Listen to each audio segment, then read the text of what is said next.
My husband kissed me goodbye at the front door like it was just another ordinary Friday. He smelled like cedar cologne and peppermint gum.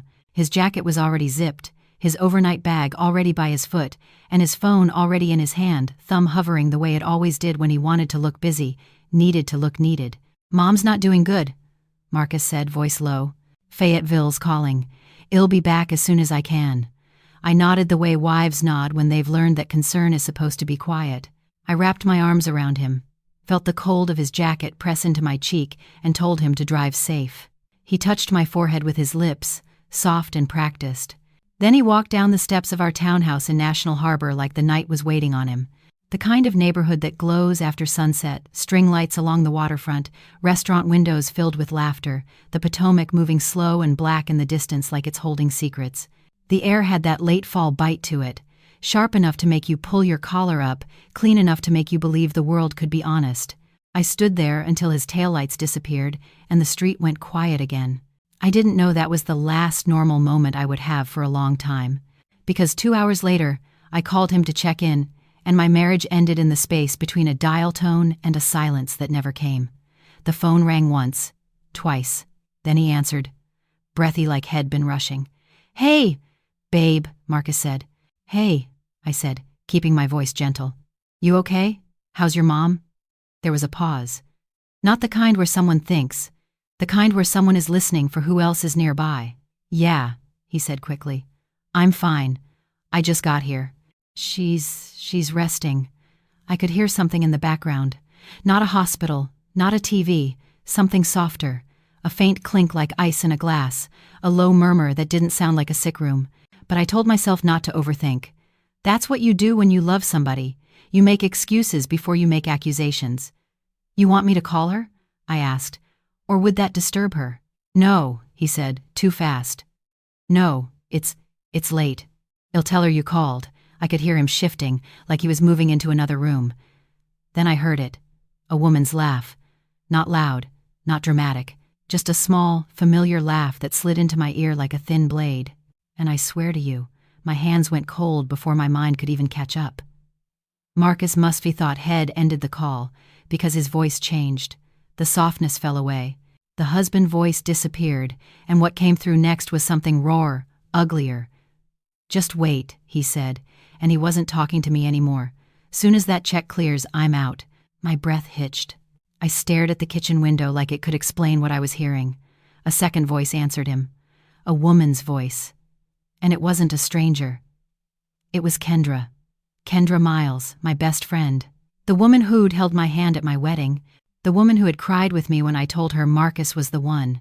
The woman who had sat at my table, eaten my food, called me sis like she meant it. "I told you," Kendra said, and there was a smile in her tone. "She don't see nothing. She's sweet, but she's not built like that," Marcus chuckled. That sound, my husband chuckling with my best friend, made my stomach turn so hard I thought I might throw up right there in my spotless kitchen. "Soon as Clarence transfers it," Marcus continued, and when he said my father's name, like it was a code, I felt something in my chest crack. "I'm leaving that simple-minded wife of mine with nothing. You hear me? Nothing." Kendra let out another soft laugh, the same one she used when she was teasing me about shoes or a new hairstyle. Only now it sounded like cruelty dressed up as comfort. "And then what?" she asked. "And then," Marcus said, voice dropping lower like he was savoring it, "we get married. We raise this baby together. We do it right. No more pretending. Baby." The word hung in the air like smoke. I couldn't blink. I couldn't swallow. I couldn't even move my fingers off the phone screen. Kendra said something then, something about the doctor, something about timing, but I didn't hear all of it because my heartbeat had gotten so loud it drowned out the details. All I heard, all I understood, was this. My husband was planning to leave me. My best friend was pregnant, and they were both waiting for my father's money to fund their new life. The strange thing is, I didn't scream. A younger version of me would have. A version of me that believed pain had to be loud to be real. But in that moment, the shock didn't come out as sound. It came out as stillness, like my body decided it was safer to freeze than to shatter.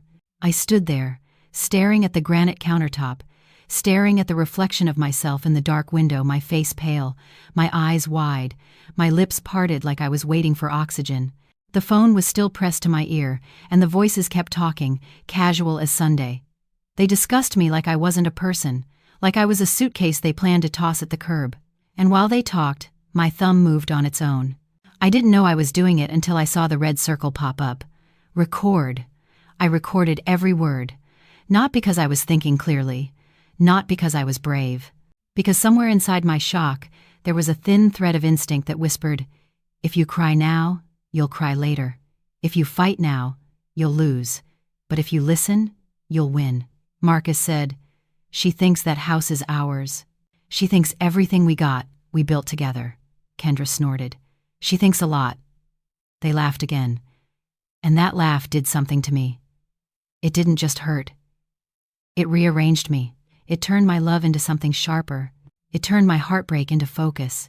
I stood in that kitchen and realized a truth that's hard to explain unless you've lived it. Sometimes your heart doesn't break like glass. Sometimes it turns to glass, transparent, cold, unforgiving. I pulled the phone away from my ear, still recording, and pressed it against my palm so the microphone would keep catching their voices. I walked, slowly, through my own home like a ghost, past the dining table where Kendra had sat last month, telling me she was so happy for me, past the living room where Marcus had stretched out on the couch, head in my lap, letting me scratch his scalp while he talked about our future, past the framed photos in the hallway, birthday dinners, vacation smiles, Christmas outfits, images of two people who looked like they belonged to each other. I went into the laundry room and shut the door softly, the way you shut a door when you don't want anyone to know you're there. Then I slid down the wall and sat on the floor. My knees came up to my chest. My hands started shaking so hard the phone vibrated against my skin. And still, I didn't cry. Not yet. Because I was listening. Marcus said, Clarence thinks him a good man. He thinks him family. Kendra said, old money always slow. But it'll come. Just keep playing your part. Marcus replied, I can play anything. She believes whatever I tell her. Then, like a dagger with a ribbon on it, he added, she's loyal. That's her weakness. Weakness. It's funny how betrayal changes the meaning of words. The things you once thought were virtues, loyalty, patience, trust, suddenly sound like traps you set for yourself. I listened until my ears rang. I listened until my stomach stopped flipping and started sinking. I listened until the voices faded into mumbles and the call finally ended for real. And when it did, the silence that filled the laundry room was so thick it felt like it had weight. I sat there a long time. No music. No TV. No comforting noise. Just the hum of the dryer and the sound of my own breathing. Finally, I stood up. I looked in the small mirror over the utility sink. My eyes were bloodshot without a single tear falling. My face looked older than it had that morning, like the truth had stolen time from me. I walked back into the kitchen and set the phone down carefully, like it was evidence on a detective's desk. Then I did something I never expected of myself. I made tea. Chamomile. Honey. A squeeze of lemon. My hands were still shaking, but the ritual steadied me. The kettle whistled. Steam rose, the scent filled the air, and in that simple, ordinary act, standing in my beautiful home with warm tea in my hands, I understood something else. They thought I was simple-minded. But I was the one who had the house. I was the one with the family that knew how to move quietly. And I was the one holding the proof. I took a slow sip and let the warmth hit my tongue. My mind started working, clicking into place like a lock turning. First, don't confront Marcus. Not yet. A confrontation would warn him. It would make him careful. It would turn him into the victim. Head spin it, twist it, cry to his mother, and suddenly I'd be the crazy wife. Second, don't call Kendra. The urge was there. Oh, it was there. My fingers itched to dial her number and demand the truth. But betrayal feeds on drama. Betrayal loves a scene. If I gave her one, she'd use it to paint herself as misunderstood. Third, tell my father. Not for revenge. For structure. Clarence Whitaker didn't build his life by reacting. My dad built his life by planning, and if Marcus wanted to play chess with my marriage, I was done playing checkers with my feelings. My phone buzzed then. A text from Marcus. Made it safe. I'm gonna check on Mom. Love you. I stared at the message so long my eyes started burning. The audacity of that word love made my jaw tighten. I typed back with fingers that had finally stopped shaking. Love you too. Tell her I'm praying for her. Drive safe. I hit send. And that was the moment my story truly began. Not with screaming, not with a plate thrown across the room. With a lie. A calm, controlled lie. Delivered in the same soft tone he thought made me harmless. I walked to the window and looked out at the lights along the harbor. Couples strolling, people laughing, a city pretending that the world was simple. Behind me, my home was still clean. The countertops still shined. The air still smelled like lemon tea. But I wasn't the same woman who'd watched Marcus leave 2 hours ago. I had been loving. Now I was awake. And waking up doesn't always look dramatic. Sometimes it looks like a woman standing very still, deciding not to collapse. I picked up my phone again and saved the recording in 3 different places. I emailed it to myself. I uploaded it to a private folder. I named the file something boring grocery list audio because I was done being underestimated. Then I sat at the table and opened my notes app. I wrote one line, "Don't move with emotion, move with proof." I looked at it until the words stopped feeling like advice and started feeling like armor. If you've ever been betrayed by the person you trusted most, you know the first instinct is to run toward the pain and demand an answer. But I was learning, in real time, that answers don't heal you. Power does. And I wasn't about to let my husband and my best friend build a new life on the bones of mine. So here's what I need you to do, stay with me, because the next part isn't loud, it's cold. It's calculated.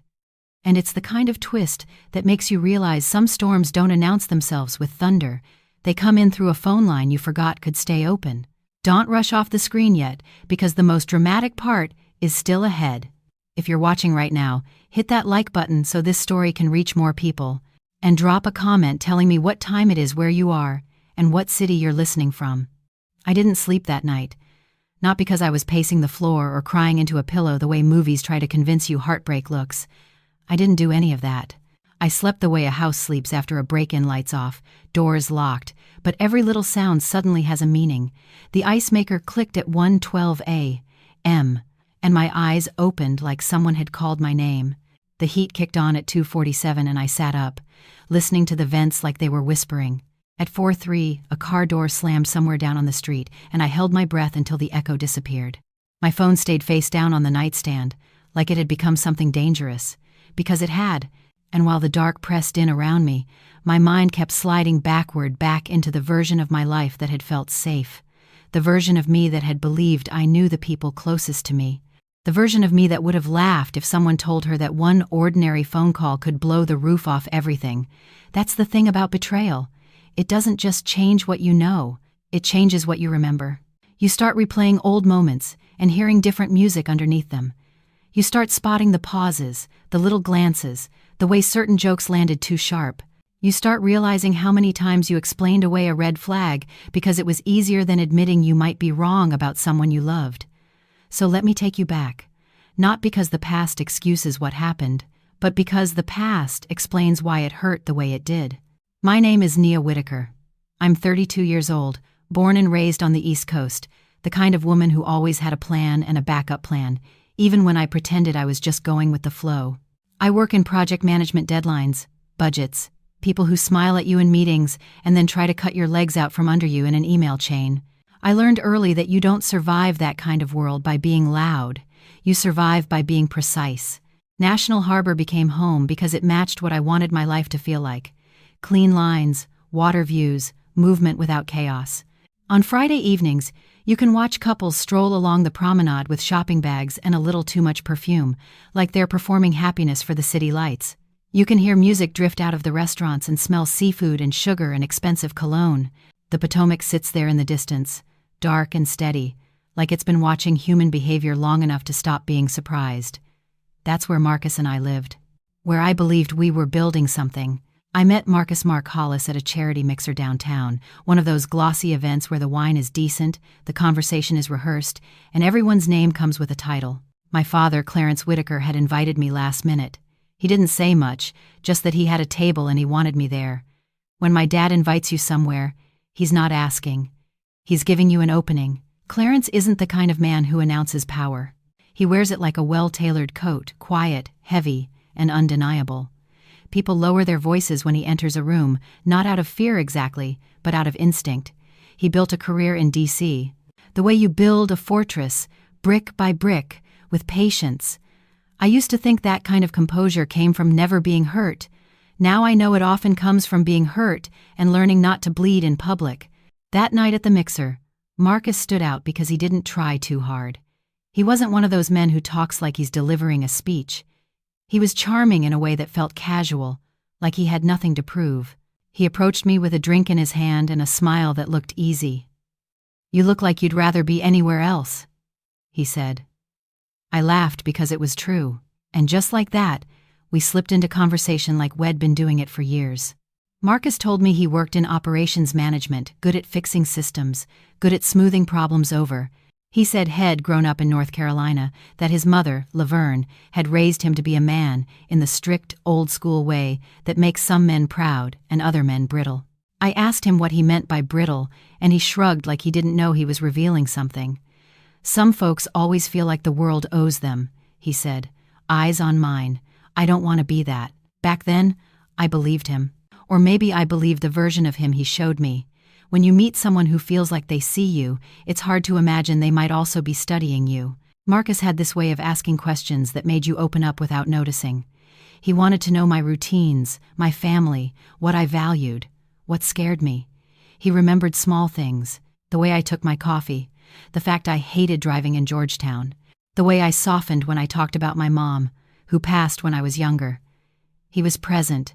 He was attentive, and after years of being the woman who always held it together, being cared for like that felt intoxicating. We started dating, and the first few months were the kind of easy that makes you trust too fast. He'd show up with dinner when I worked late. He'd take my car to get the oil changed without being asked. He'd rub my shoulders when my stress climbed into my neck, and he'd whisper, "I got you," like it was a promise. When he proposed, it wasn't flashy. No crowd. No flashbulbs. Just the two of us in a quiet spot by the water, the city lights flickering behind him. "I want a life that feels steady," he said. "With you." Steady.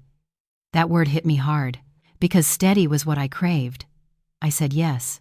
And Kendra cried harder than anybody at my engagement dinner. Kendra Miles and I met in our 20s, long before Marcus. We worked in the same building downtown, different departments, same elevator, same long commute energy. She was the kind of woman who could make friends in a grocery store line, who could turn a 5-minute conversation into a whole relationship. She had a bright smile, quick wit, and a way of speaking that made you lean in. She was fun. Funny. The friend who'll hype you up before an interview and also call you out when you're being stubborn. We got close fast. The kind of close where you share passwords and secrets, where you speak in half sentences because you already know how the other person thinks. Kendra knew the version of me before Marcus, the version that was proud of being independent, the version that said she didn't need anybody, the version that put her own heart on a shelf because it was easier than risking disappointment. She watched me fall for Marcus, and she acted like she was happy for me. At first, I think she really was, but looking back, there were moments that sat strangely. Little jokes.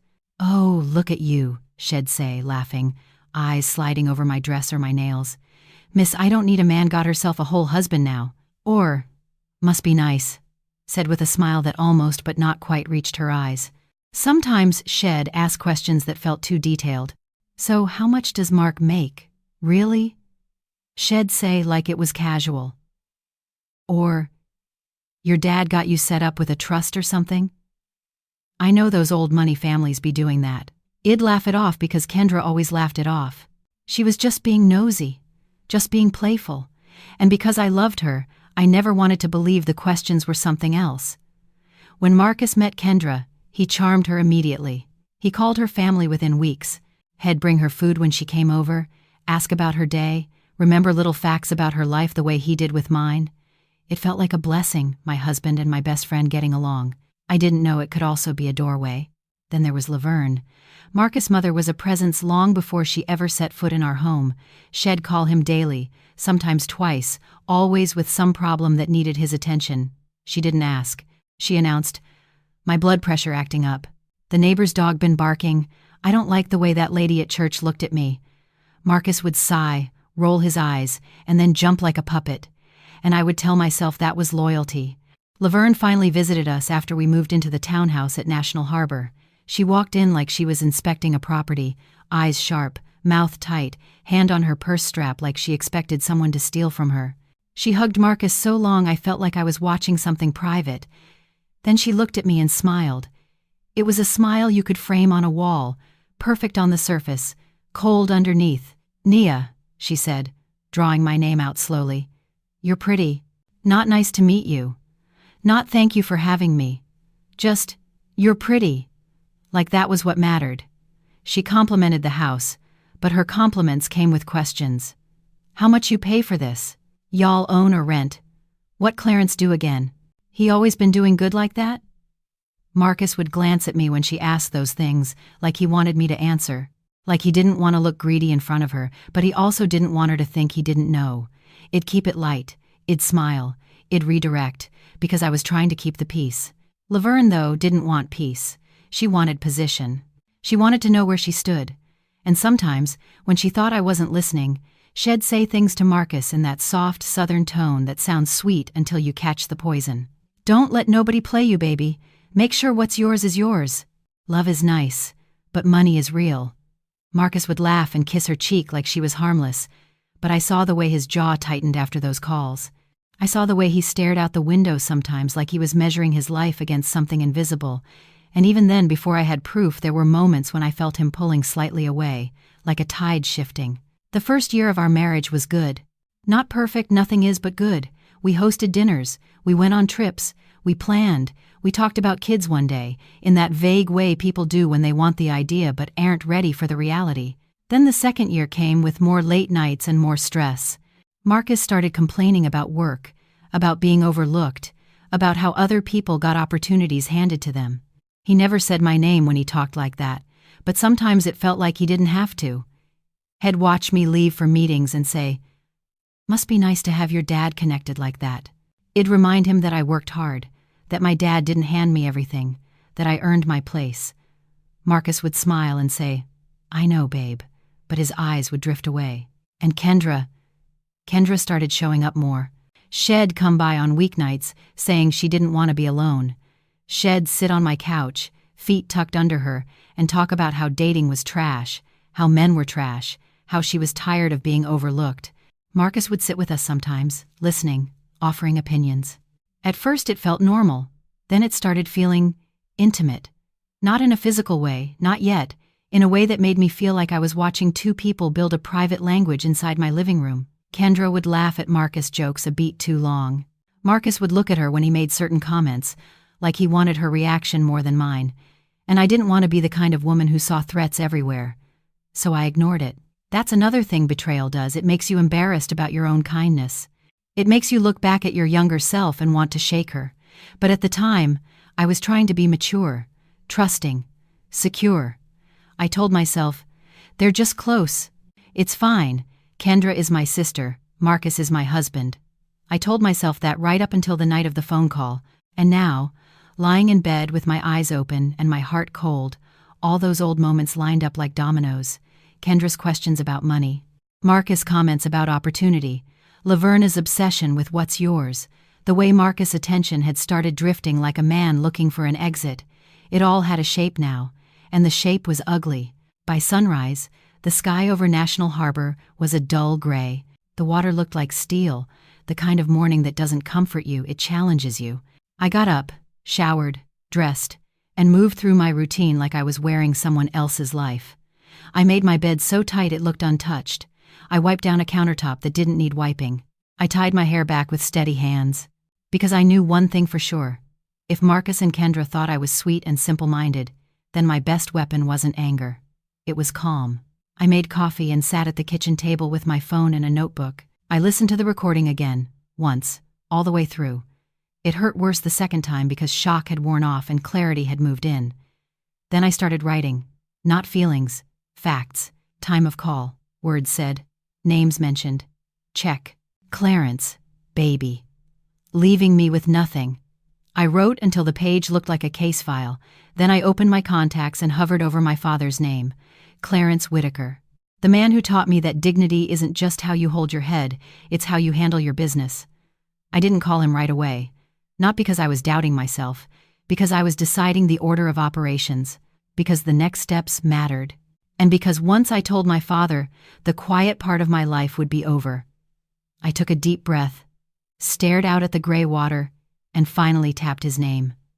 The phone rang. Once, twice, he answered, voice calm as always. "Morning, Nia," I swallowed, feeling the glass inside my chest catch the light. "Dad," I said, "I need to talk to you, and I need you to listen all the way through before you say anything." There was a pause. Then his voice dropped just slightly, the way it did when he moved from father to strategist. "Okay," he said, "tell me." And as I opened my mouth to speak, I realized something that chilled me deeper than the weather outside. This wasn't just a betrayal. It was a plan. And now, it was my turn to plan back. My father didn't raise his voice. He didn't ask 100 questions at once. He didn't curse Marcus' name or tell me to pack a bag right now. Clarence Whitaker was the kind of man who understood that the loudest person in the room is usually the one with the least control. He just said, "Tell me." So I did. I told him exactly what I heard, exactly how long the call lasted, and exactly where I was standing when the word baby slid out of my best friend's mouth like it belonged there. I told him Id recorded it. I told him I hadn't confronted anyone. When I finished, there was a silence on the line so clean it felt polished. Then my father exhaled once. Not a sigh. More like a door closing. "Send me the file," he said. "Right now." I forwarded the recording and my notes. I expected rage when he called back. Instead, he gave me a sentence that settled into my bones like stone. "Nia," he said, "you're not going to win this by reacting." I gripped the edge of the kitchen table. My coffee sat untouched, cooling, the surface going dull. "I'm not trying to win," I whispered. "Yes, you are," he replied, gentle but firm. "And you should. Because they're not just hurting you, they're positioning themselves. That means this isn't emotional, this is strategic." A chill moved through me. Outside, the Potomac looked like cold steel under a gray morning sky. Inside, my home smelled like coffee and lemon cleanser, as if cleanliness could protect me. "What do I do?" I asked. My father didn't answer right away. I heard him shifting papers, the faint click of a pen, the sound of a man building order. "First," he said, "you stop speaking from pain. You speak from proof."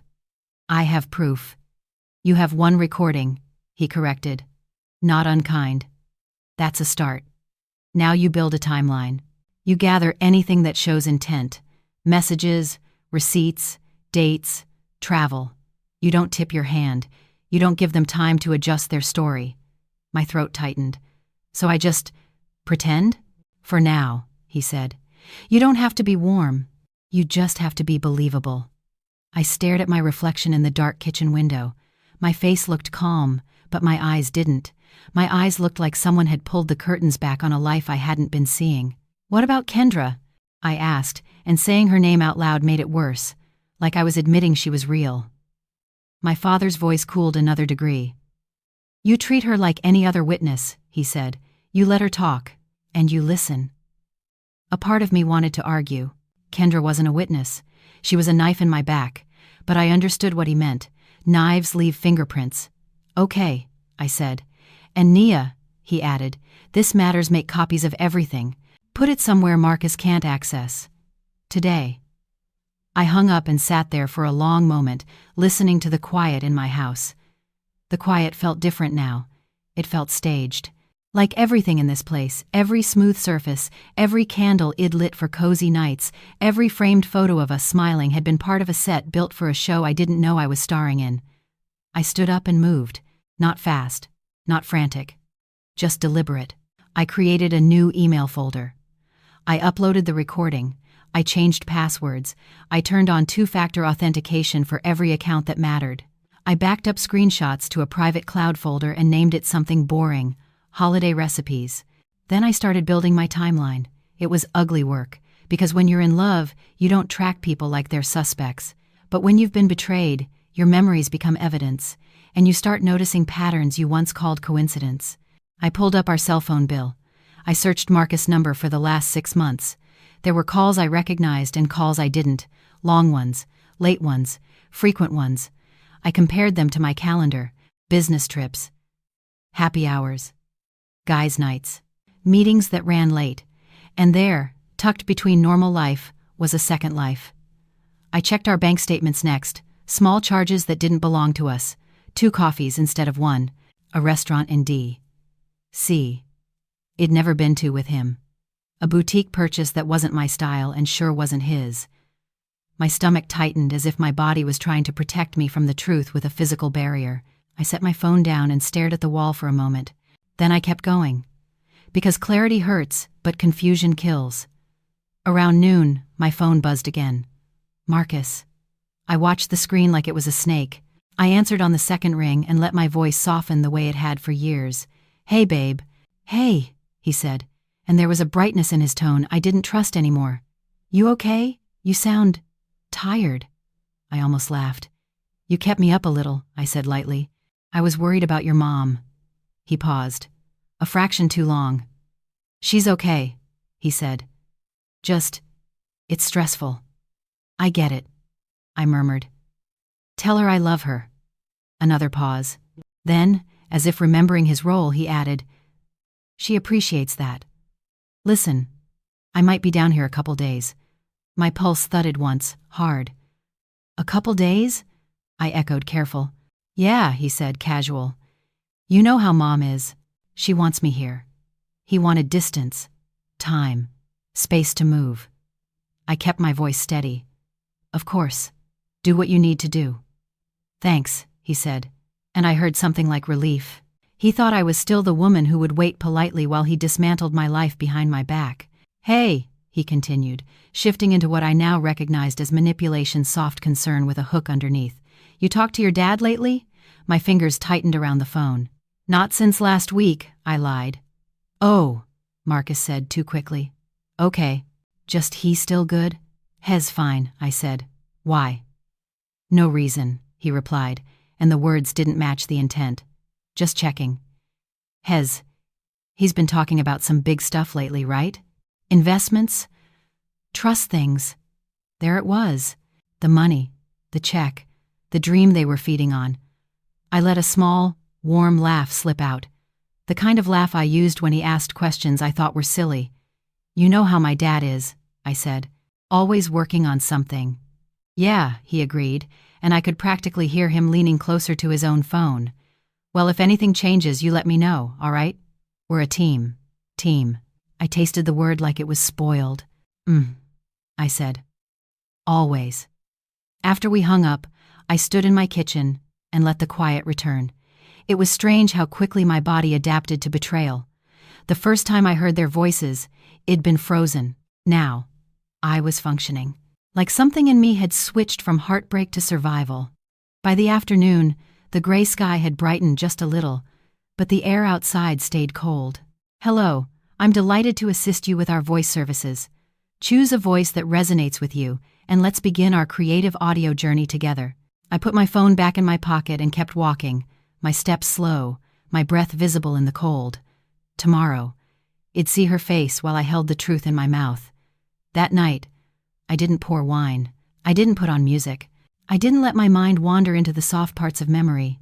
I stayed practical. I pulled my old laptop out of the closet, the one Marcus never used, and logged into our shared accounts. I checked travel confirmations. I checked email receipts. I searched for Kendra's name. Nothing obvious. Of course, people who lie for a living learn how to clean up. But there were crumbs. An email confirmation for a restaurant reservation in D.C. on a night Marcus had told me he was with the guys. Another for a hotel in Arlington 2 nights under Marcus' name. Not Fayetteville, not North Carolina, Virginia. I stared at the screen until the letters blurred.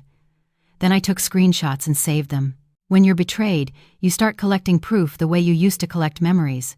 Only now, you know which ones matter. By midnight, I was exhausted, but I refused to go to bed feeling powerless, so I did something small and sharp. I changed the locks. Not the physical locks that would tip him off. The digital ones. I removed Marcus' access from a few shared files. I updated the password on our home security app. I turned on notifications for every door and window sensor. I didn't want to catch him doing something. I wanted him to know, without knowing, that I was no longer asleep. I went to bed, and when I finally drifted off, it wasn't peaceful. It was the kind of sleep you fall into when your mind has been running for hours, heavy, restless, full of shadows. The next morning, I woke before my alarm. The harbor looked calmer under pale sunlight, but the calm didn't comfort me. It just made the betrayal feel louder by contrast.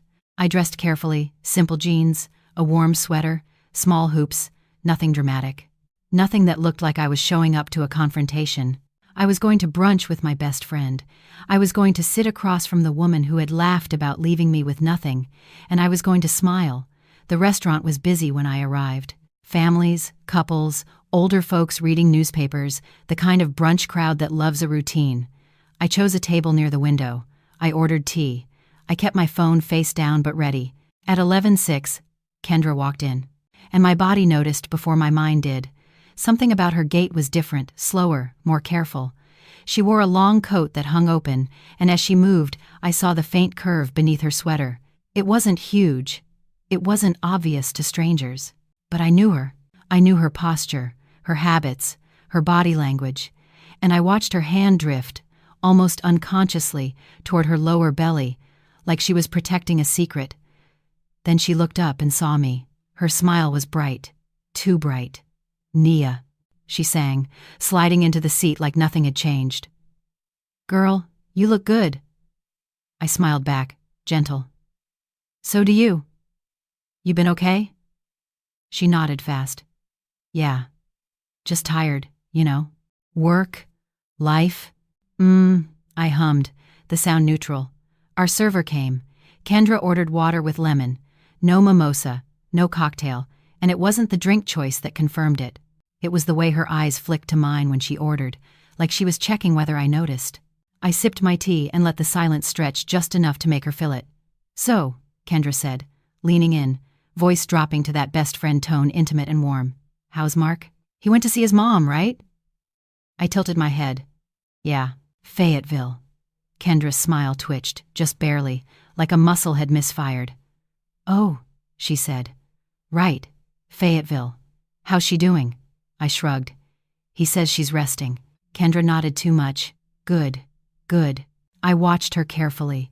I watched the way she kept her shoulders lifted, the way she swallowed, the way she avoided direct eye contact when she asked questions about Marcus. Guilt has a rhythm.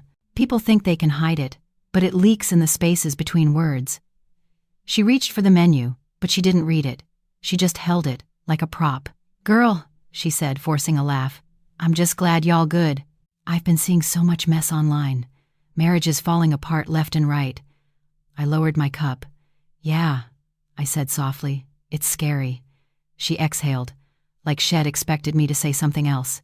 I leaned forward slightly, keeping my voice light. "You ever feel like people can be living two lives right under your nose?" I asked. Kendra's eyes flicked up sharply. "What you mean?" she asked, too quick. I smiled, small and calm. "I don't know. Maybe it's just me being paranoid." She let out a laugh that sounded like relief, but it cracked at the edges. "Nah, you not paranoid," she said. You smart. You notice things." Smart. That word landed with weight. Because I'd heard her call me simple-minded not even 24 hours earlier. The server returned. Kendra ordered avocado toast and fruit, light, cautious. She shifted in her seat and tugged her sweater down. I watched. I waited. Then I dropped my hook. Not a confrontation. A whisper of bait. "You know my dad," I said casually, swirling my tea. "Has been talking about restructuring some things. Family stuff." Kendra's fork paused mid-motion. "Oh?" she said, trying not to sound too interested and failing. "Yeah," I continued, as if I hadn't noticed. "It's boring. Paperwork, lawyers, trust documents." Kendra blinked. "Oh, wow." I shrugged. "He keeps saying he wants to make sure everything is protected." Kendra swallowed. "Protected how?" I smiled gently, almost amused. "From people who don't deserve it, I guess." For the first time, her smile didn't make it back. She laughed, but it came out thin. "Your dad always thinking like that." I said, watching her. He said it might be a big shift. Like, soon. I didn't say check. I didn't say million. But I didn't have to.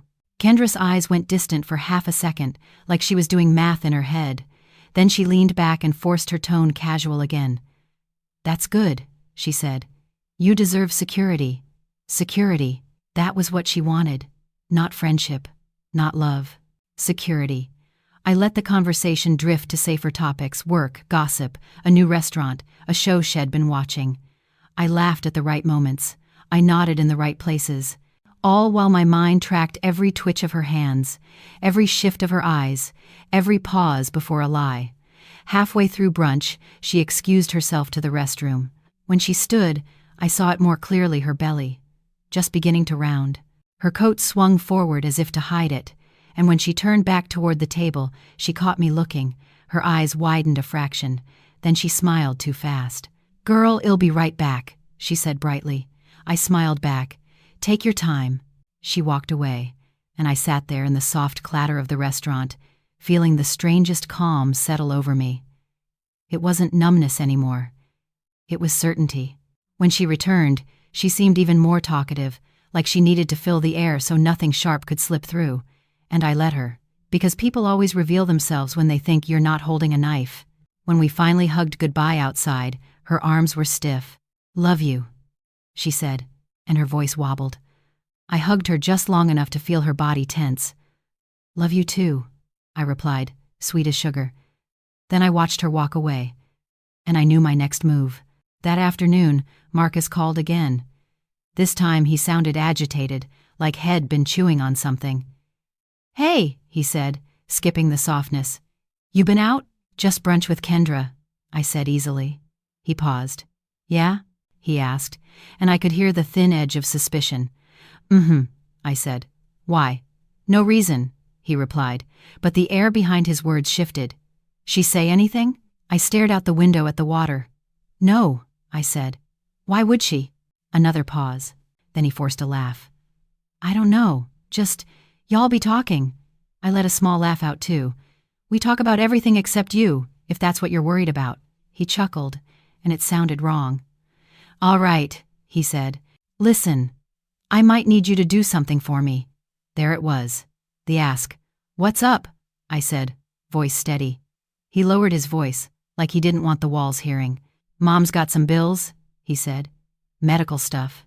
I'm handling it, but I might need a little help. Just until my next check." I kept my tone gentle. "How much?" "Not a lot," he said quickly. Then after a beat he added, "Actually, it's kinda urgent. Like, $5,000. $5,000. For a woman he claimed was resting." I pressed my nails into my palm. "We can talk about it," I said slowly. "Let me look at things." Marcus exhaled, frustrated. "Nia, come on. It's my mom." "I know," I said softly. "And I care. I need details. You know, I don't move money without seeing paperwork." He went quiet. That quiet told me everything. He wasn't asking because of bills. He was testing me, testing how open my wallet still was, how asleep I still was. "I'll send you something," he said, voice tight.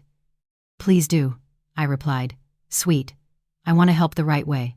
He hung up, and my phone felt heavy in my hand. A minute later, a text came in. A screenshot of a generic-looking invoice with a hospital logo that could have been copied from anywhere. No patient name, no account number, just a number at the bottom. I stared at it, then took a screenshot of his screenshot and saved it to my folder. Evidence. Then I did something else. I replied, "Of course. I'll see what I can do. Love you." And as soon as I hit send, I felt the cold part of me settle deeper, because now he believed the door was still open. And a man like Marcus will walk straight into a trap if he thinks there's money on the other side. That evening, Laverne called me. She never called me directly unless she wanted something. I stared at her name on my screen and let it ring once longer than polite. Then I answered. "Hello? Nia, baby," Laverne said, voice sugary thick. "How you doing?" "I'm okay," I replied. "How are you feeling?" "Oh, you know," she sighed dramatically. "These bones ain't what they used to be. Marcus down here taking such good care of me." The lie tasted rancid. I'm glad he's with you, I said, careful. Laverne hummed. Now I heard Clarence been making some moves. My stomach tightened. He has? I asked lightly. Lord, everybody talks, she said, laughing like gossip was harmless. That man always been sharp, always been blessed. Laverna's voice softened into something more pointed. Marriage is about building, she said. About a man and woman looking out for each other. Marcus is a good man, Nia. You know that. I pictured her saying those words while her son planned to leave me with nothing. Yes, I said slowly. Marcus is something. Laverne didn't catch the shift. Or maybe she did and didn't care. Well, she continued, sometimes a young couple needs guidance, protection. If Clarence is setting up things, you make sure Marcus is included. You understand what I'm saying? Included. There it was again. Position. I let a small silence stretch. Then I said, softly, I understand what you're saying. Good, Laverne purred, because you're a sweet girl, and sweet girls can get taken advantage of in this world. The audacity almost made my vision blur, but my voice stayed smooth. I'll keep that in mind, I said. After she hung up, I sat very still in my living room, staring at the dark TV screen. A sweet girl can get taken advantage of.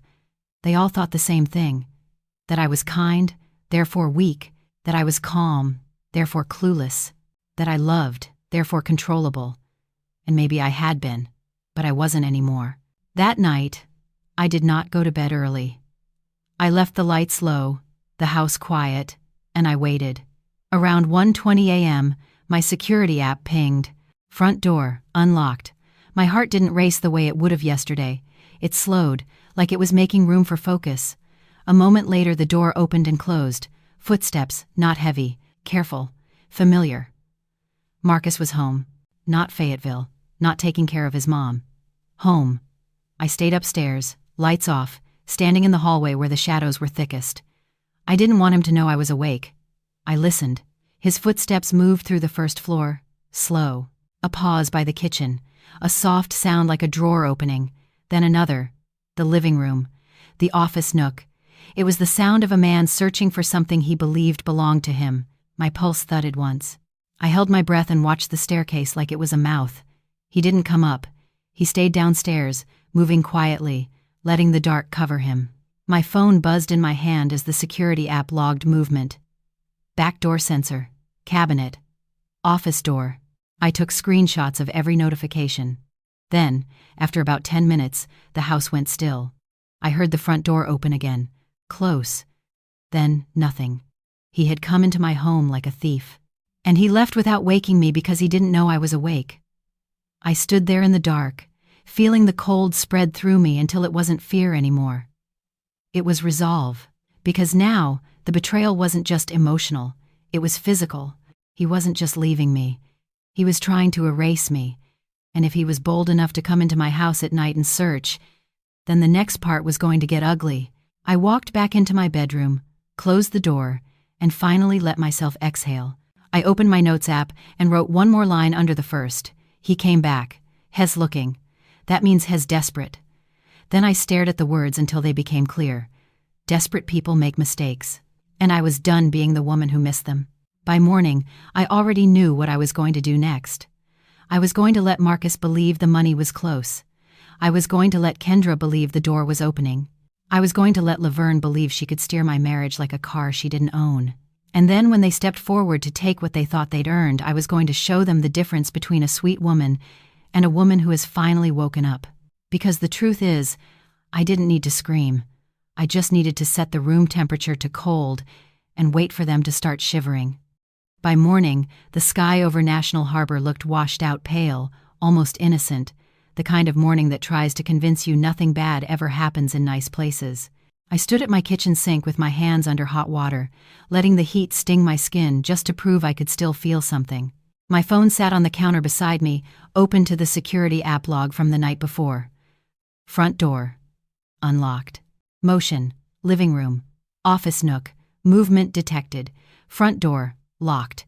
A tidy list of a man moving through my home like he didn't live there anymore, like he was stealing from a future he hadn't earned. I took one more screenshot and saved it to my folder. Then I did something that surprised even me. I called Marcus. Not to accuse him. To feed him. He answered on the second ring, voice thick like he'd been asleep.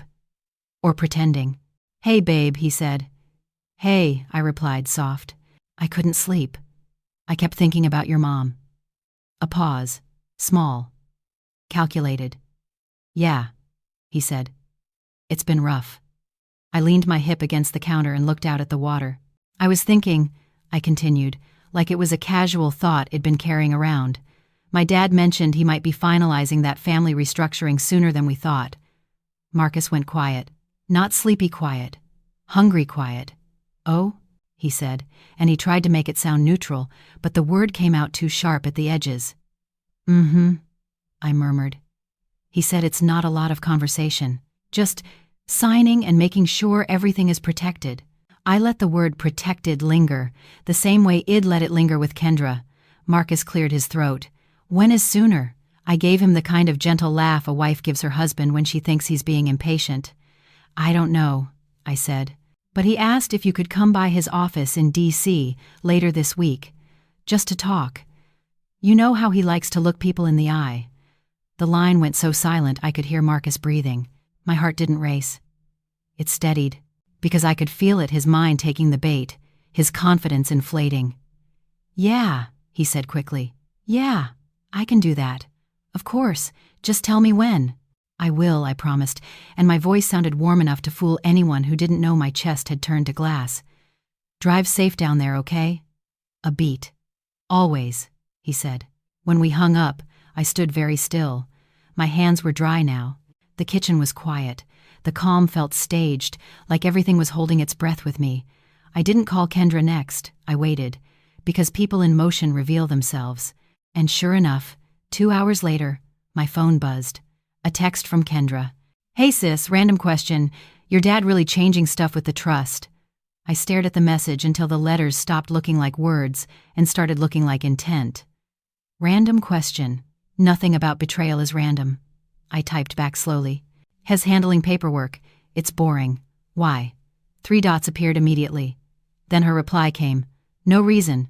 Just happy for you. You deserve to be protected." Protected. There it was again. Like all 3 of them had memorized the same script. I set my phone down and exhaled through my nose, calm and quiet. Then I made the call that mattered. My father. Clarence answered like he'd been expecting it. "Morning," he said. "I'm ready," I told him. A pause. Then his voice shifted father to strategist in one smooth motion. "Good," he replied. "Come to the office at 2. Bring your timeline. Downtown D.C. has a different kind of cold. Not just weather energy. It's the cold of glass buildings and polished lobbies and people moving like they're late to something important. It's the cold of power that doesn't smile." When I walked into my father's building near K Street, the security guard greeted me by name. The elevator ride up felt too quiet, like the building itself knew why I was there. Clarence's office was a clean rectangle of sunlight and sharp lines, no clutter, no softness. The view behind him looked out over the city like a reminder. The world doesn't stop because your heart is breaking. He didn't hug me when I walked in, not because he didn't love me, because he understood what I needed. He gestured toward a chair. "Show me," he said. So I did.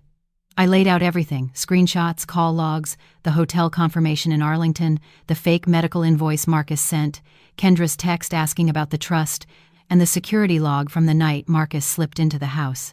Clarence didn't react the way most people react to betrayal. He didn't look shocked. He didn't gasp. He studied each piece like it was a chessboard. Then he nodded once. "This is intent," he said. And hearing that word intent made something settle inside me. Because that's what I'd been fighting to name. It wasn't just cheating. It wasn't just a messy affair. It was a plan built on my blind trust. Clarence leaned back slightly. "They think money makes them brave," he said. "We're going to show them it makes them sloppy." My throat tightened. "What do you want me to do?" He looked at me, and his eyes softened, not with pity, but with respect. "You're going to sit in the room," he said. "You're going to say very little. You're going to let the truth do the work." I nodded. Clarence reached for his phone. "I'll arrange a meeting," he continued. "I'll tell Marcus it's about future planning. Hell bring his mother. Hell bring whoever he thinks belongs at the table. I thought of Kendra, her hand drifting to her belly like a confession. And if she shows up? I asked. Clarence's expression didn't change. Then she's choosing where she wants her lie to die, he said. There was a chill in that sentence that went deeper than anything the weather could do. The next day, Marcus called me, voice bright like he was already spending money he didn't have. Your dad set the meeting? He asked. Yes, I said. Thursday, 3 p.m. Perfect, he said. And I could hear the grin in his tone. Mom might come up too, just to support me. Of course, I replied. Family is family. I said it like I believed it. That was the hardest part, using old words in a new reality. 2 hours later, Laverne called me. Nia, baby, she crooned. Marcus told me Clarence wants to sit down. Yes, I replied, polite. You know, she said, voice slick, this is what I've been praying on. A man needs to feel secure, needs to feel included. You understand? I held the phone away from my ear for a half second, just to keep my face from giving me away. I understand, I said softly. Laverne chuckled. Good. Because I always liked you, Nia. You're sweet. Sweet. That word again. I ended the call with a smile in my voice and a storm behind my eyes. Thursday came with a hard, bright sky sunlight that made the city look crisp and honest. It felt almost insulting. I arrived early and sat in the conference room with Clarence. The table was long, the chairs leather, the air cool. A screen stood at the front of the room, black and waiting. My father placed a slim folder in front of me. Breathe, he said quietly. Don't give them your emotions for free. I nodded, hands folded, spine straight. At 2:58, the door opened. Marcus walked in first. He looked good, too good. Fresh haircut, tailored suit, a confidence on him like cologne. He scanned the room and smiled when he saw me, like we were walking into good news. Then Laverne stepped in behind him, dressed like church on a weekday, eyes sharp, mouth tight, carrying herself like she belonged everywhere she stood. And then 2 beats later, Kendra walked in. My best friend, my sister, my betrayal in a long coat. She froze when she saw me, just for a second. Her eyes flicked to Marcus, then to Laverne, then back to me. And in that moment I saw it clearly. She hadn't come because she was invited. She'd come because she was promised. The room filled with that thin, electric silence people get right before a disaster when nobody knows it's coming, but the air does. Clarence stood, polite and cold. Thank you all for coming, he said. Please, have a seat. They sat. Marcus sat closest to the head of the table, like head earned it. Laverne sat beside him like a bodyguard. Kendra sat slightly apart, hands clasped, coat still on, belly hidden but not invisible. Clarence didn't waste time with small talk. He tapped a remote. The screen behind him lit up, not with charts, not with numbers, but with a single word in white letters: evidence. Marcus blinked. Mr. Whitaker. Clarence held up a hand. I'd like to begin with audio, he said.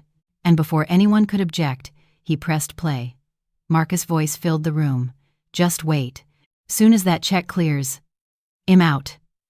Kendra's breath hitched so sharply it sounded like a sob trying to stay hidden.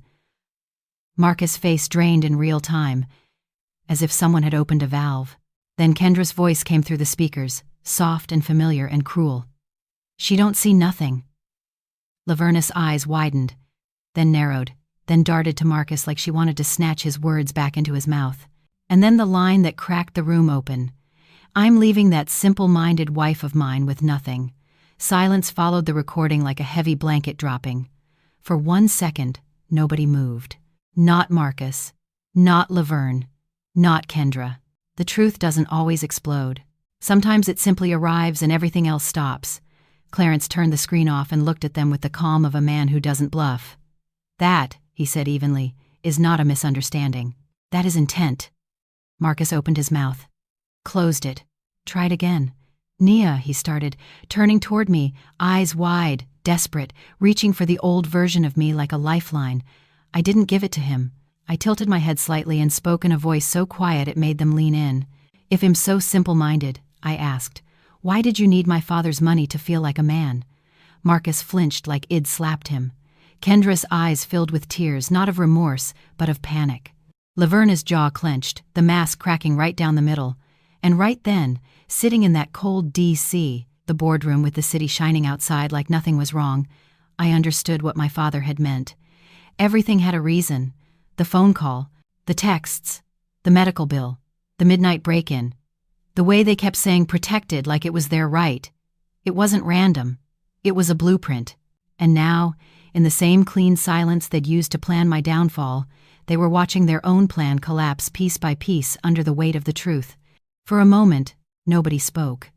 Marcus stared at the black screen like it might rewind itself, like the room might magically forget what it had just heard. His mouth opened and closed, searching for a story that could still save him. Laverne sat stiff as a statue, her eyes darting from my father to Marcus to Kendra, calculating where the blame could land without sticking to her.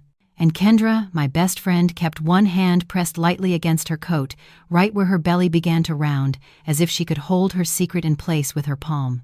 My father let the silence do what it was meant to do. Clarence Whitaker didn't punish people with yelling. He punished them with reality. He slid a folder across the table toward Marcus and stopped it with 2 fingers, like he was placing a final chess piece. "Here is what you're going to do," my father said, voice even. "You will not contact my daughter again outside of legal counsel. You will not enter her home. And you will not attempt to access any account, property, or document tied to her name." Marcus' throat bobbed as he swallowed. "Mr. Whitaker, I can explain." "No," my father said, calm as winter water. "You can comply." Marcus turned to me again, eyes suddenly wet, the way manipulators get when they know tears might unlock a door. "Nia," he whispered, "please, you don't understand. I did understand. That was the problem. I looked at him the way you look at someone you once loved and can't recognize anymore. Your mom wasn't sick," I said quietly. "You were never in Fayetteville." He blinked hard. "I was, stop," I said, not loud. "Just final. I'm tired of you trying to turn lies into air." Kendra made a small sound, half breath, half sob. "Nia." She started. I didn't even look at her at first. I kept my eyes on Marcus, because I needed him to understand something he'd never considered. "You didn't just cheat," I said. "You planned. You talked about me like I was a paycheck, like I was furniture." Marcus' face tightened. The shame on him flickered into anger, the kind of anger men wear when they can't control the narrative anymore. "You think you're better than me?" he snapped. And there it was, the real wound. "Not love?" My father leaned forward slightly. "Marcus," he said, "this meeting is over."